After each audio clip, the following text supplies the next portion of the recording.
The IFP's Hlengwa joins us on the line from Cape Town to give us his views on today's proceedings.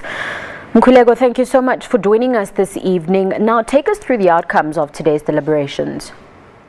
Thank you so much. Good evening, Tabitha, and to all the viewers. Well, I don't think we've achieved much. Instead, to say that we have set into motion another timeline for meetings, whereas at this point in time, with 99 days to go before the 1st of April 2018, we should be in implementation stage, whereby all the systems which the post office or the service provider has been appointed should actually be testing trial and error to ensure that come 1st April, everything is smooth sailing, because to disburse 17 million social grants is no child's play, and it does seem that there's no political will and there's no bureaucratic will on the part of SASSA leadership and the Department of Social Development leadership.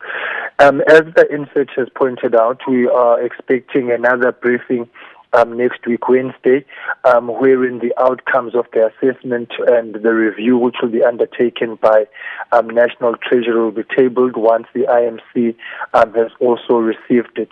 So at this point in time, all we have to go on is hope that at the very least there will be a discipline on the part of those involved and those concerned to actually be committed to their commitments, which is something which has been fast lacking in all the previous engagements that we have had.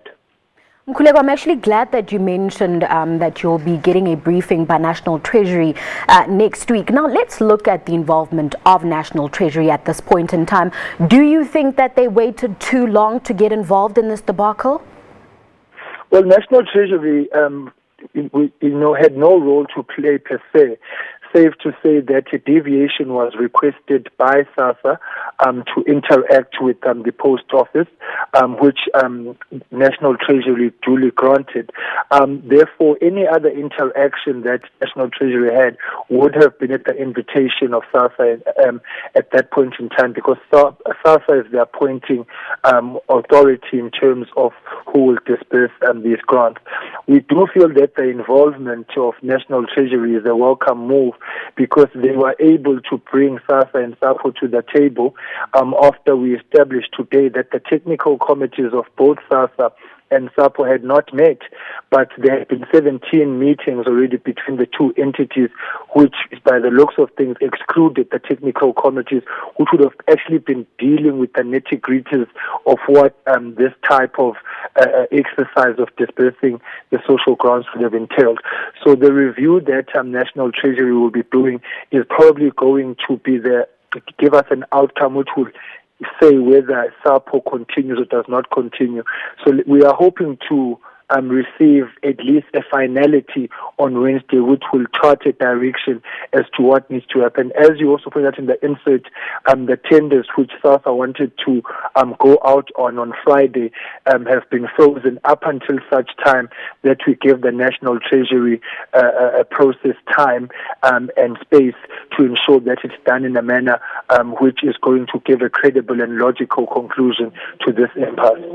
Mkhuleko, just finally, let's look at the technicalities of disbursing these grants. Now, one of the burning issues about the post office outlets in rural areas specifically is that they are electronically inadequate to carry out this task. Your views? There's absolutely no basis for anybody to say that the post office cannot pay grants when they've got a national footprint of 2,000 offices plus in the country. The current service provider has none. Most of the services which the current service provider has been using have been outsourced, and the post office will be able to do most of that. What they cannot do, obviously, they will. But the biggest issue here is that using the post office builds the capabilities of the state, because the post office is a state institution. Now, to do that will cost about 700 million rands to give the post office the time and space to do that. If we go out on tender, it will cost the taxpayer in the region of about 6 billion rand. So the opportunity cost in terms of credible financial business sense says go with the state's capabilities, because the infrastructure is already there, and the experience, because you'll recall that the post office has dispensed grants before. So it's not a new competence that the post office will actually be undertaking.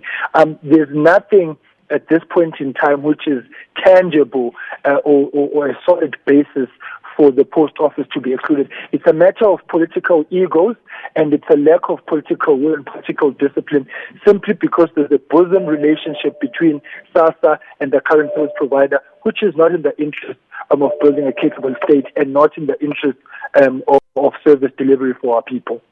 Mkhuleko, we'll have to leave it there. Thank you very much for joining us on SABC News. That was Mkhuleko Hlengwa, and he's the IFP's Member of Parliament on the Standing Committee on Public Accounts, SCOPA.